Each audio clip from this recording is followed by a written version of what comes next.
Уже прошло достаточно много времени с нашей поездки в Каир. В Каир мы ездили, потому что многие задавали вопросы, на сколько дней мы ездили в Каир и кто нас сопровождал. Вот.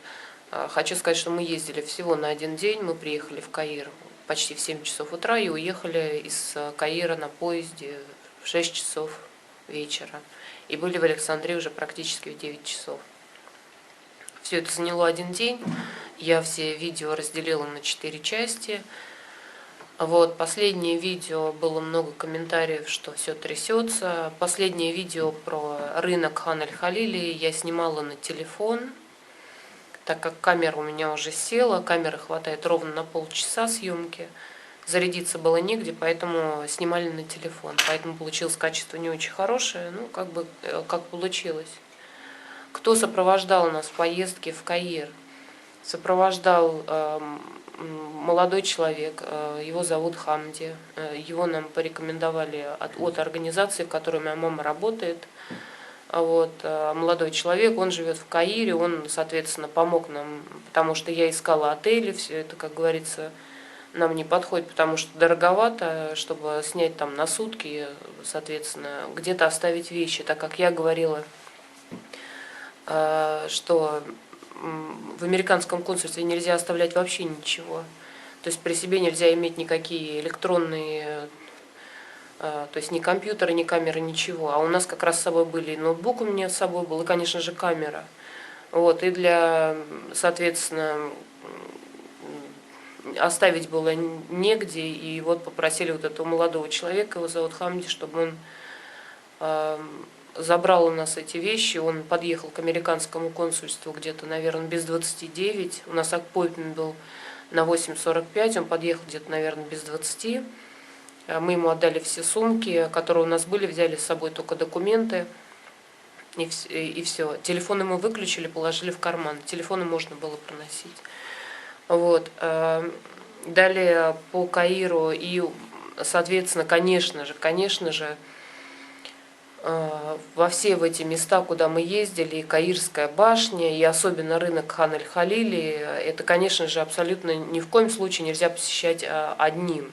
Особенно рынок этот Хан-аль-Халили, потому что он гигантский, просто рынок, заблудиться там в 2 счета можно, выход оттуда найти абсолютно невозможно, очень гигантский рынок, со всеми этими улочками, которые выглядят как бы обязательно нужен проводник, который живет там. И вот этот молодой человек Хамди нас сопроводил везде, и слава богу, как бы без каких-то эксцессов, без каких-то проблем.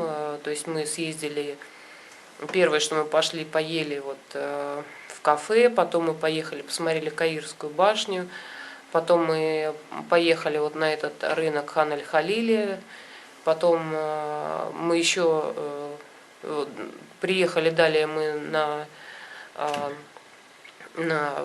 вокзал, на железнодорожный, купили билеты. Слава богу, билеты стоили 100 фунтов, обратные 2 билета, каждый билет по 100 фунтов.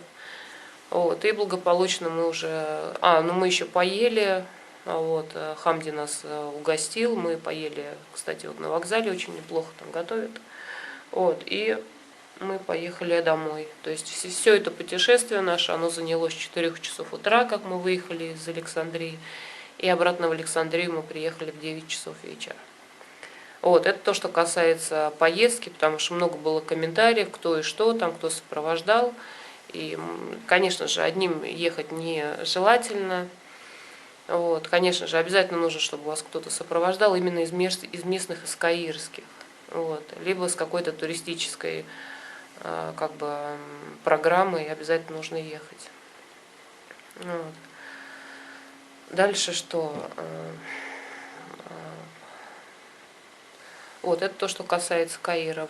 Впечатлений масса, положительных ощущений и как бы какие впечатления? Впечатления хорошие, то есть ездили достаточно хорошо. Вот, и все очень понравилось, все было замечательно, и как бы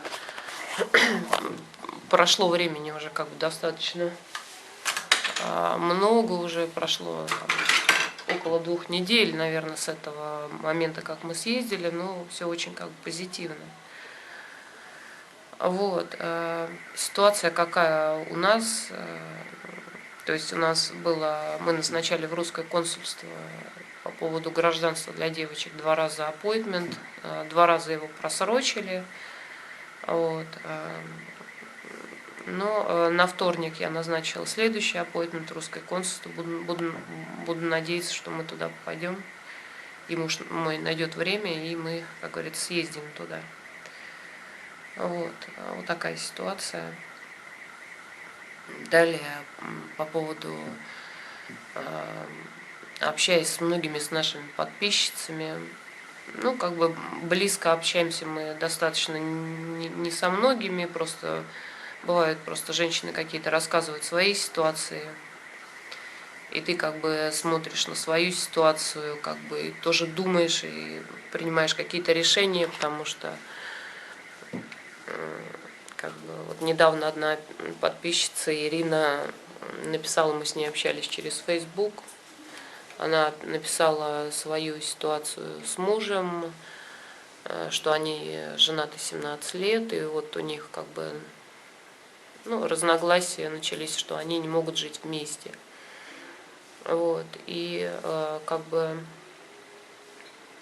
и ты начинаешь, то есть я как бы начала со своей стороны Ирине говорить то, что ну вот у вас же 2 детей, там как бы, то есть рекомендовать какие-то свои рекомендации, но после того, как, предположим, я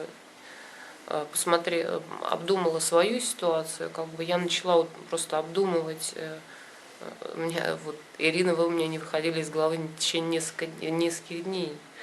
Вот, и у меня такое появилось как бы ощущение, что, то есть не то, что там ваша какая-то, ваше чувство к другому человеку, а именно то, что вы уже не можете жить вот с этим вот именно конкретным человеком, с которым прожили 17 лет, вы просто не можете с ним жить. Вот. Много связано каких-то там хороших и плохих, соответственно, воспоминаний, но вы уже конкретно не можете вот жить вот с этим мужчиной, с которым прожили 17 лет, долгий достаточно срок, и, конечно же, есть совместные дети, как бы. То есть ты понимаешь, что вот наступает момент, что просто я просто начала свою ситуацию обдумывать, и как бы, то есть ты просто уже не можешь находиться с этим человеком, и, предположим, и ты уже настолько знаешь все хорошо, что ты уже просто не можешь чисто психологически это принимать. Вот, там был у нас разговор немножко другой, что там как бы появился как бы еще другой мужчина, да, то есть египтянин, с которым вы общаетесь. Вот, но, то есть дело даже вот не в этом мужчине, не в этом египтянине, вот, а тут дело именно в том, что вы не можете жить вот именно со своим мужем.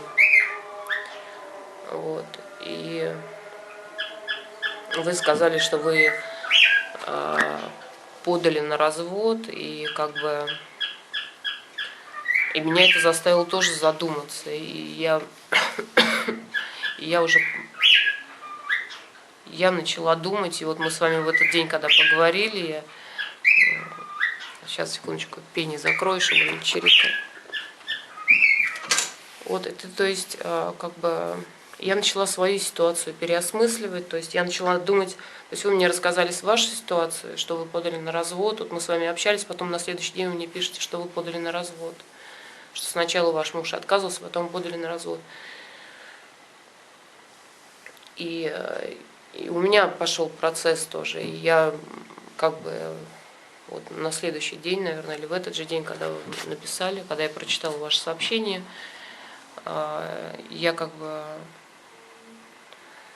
то есть я тоже поговорила как бы со своим мужем и сказала, что я не хочу, и что я не хочу именно жить с тобой. То есть в его понимании, что все нормально, то есть я говорю, понимаешь, то есть та ситуация, которая у нас сейчас сложилась, это благодаря тебе мы попали в эту ситуацию. То есть ты не работаешь, ты ушел со стабильной работы, как бы на которой нужно было работать каждый день. Сейчас ты разгружаешь там какие-то коробки по ночам, но у тебя нет вот единственной вот как бы основной работы, а другая вторая работа, она может быть как дополнительная, но у тебя нет основной работы, ты с нее просто ушел. Он говорит, что мой муж, что ему наоборот, то есть он эти денег, если работает на обычной работе, ему их не хватает, и он больше зарабатывает именно не имея стабильной работы одной, а именно вот по днем где-то он болтается, там, я не знаю, где он ездит, общается.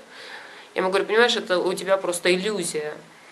Ты ходишь, ты, грубо говоря, деньги получаешь вот с этой работы, где ты коробки грузишь по ночам, а остальное время в течение дня ты просто болтаешься. Вот. И то коробки ты грузишь не каждый день, и ты нас поставил в эту ситуацию, что тебе кажется, что у тебя что-то происходит, то есть ты там работаешь, ты какие-то там проекты, какие-то прибыли, которые когда-то там будут, а на самом деле ничего нету. То есть реального дохода, реальный доход, это вот с этих коробок, что ты по ночам грузишь. То есть та ситуация финансовая, которая сложилась, она сложилась именно из-за того, что ты не хочешь просто работать. Только и всего. И я со своей стороны, я не хочу жить в этой ситуации, я от этой ситуации уже устала. И я ему тоже сказала, я хочу с тобой развестись. Почему я могу просто приходить, у нас с тобой никаких отношений не будет, я говорю, мне не надо, меня не устраивает именно то, что ты будешь приходить домой. Сам просто по себе факт того, что ты не будешь, то, что ты приходишь домой, меня вот этот факт, он меня не устраивает, и все. Оставь меня с детьми в покое. Вот. И вы знаете, он даже согласился, то есть он сказал, что давай, осталось там 2 месяца, там в апреле, в мае дети заканчивают учебу, подождем, чтобы со школы их не дергать, и потом как бы посмотрим. Вот. Но в то же время он мне сказал, что по закону, якобы, если мы разведемся, я буду обязан тебя и детей обеспечивать только в течение 3 месяцев.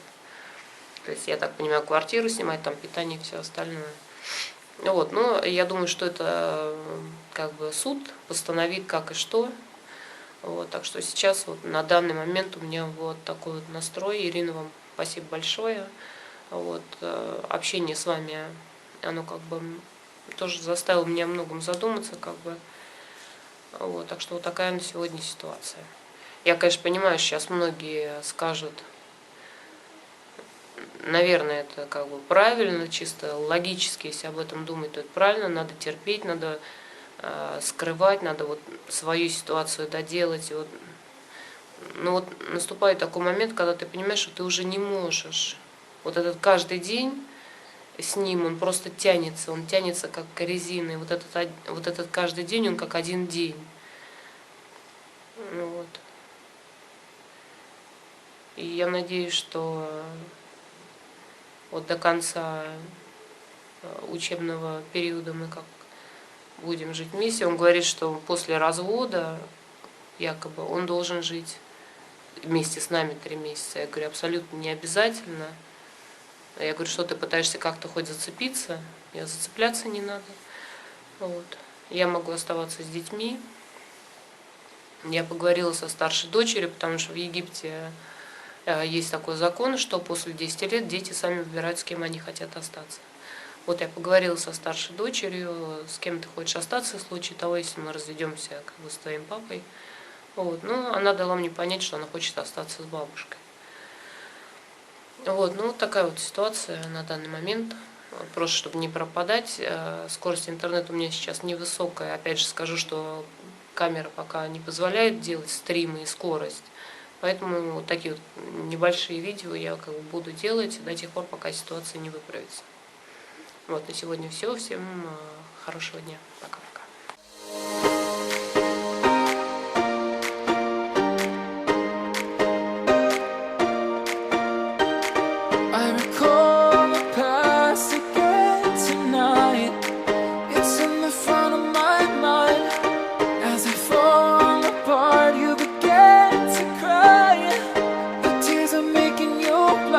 The future's far away, but I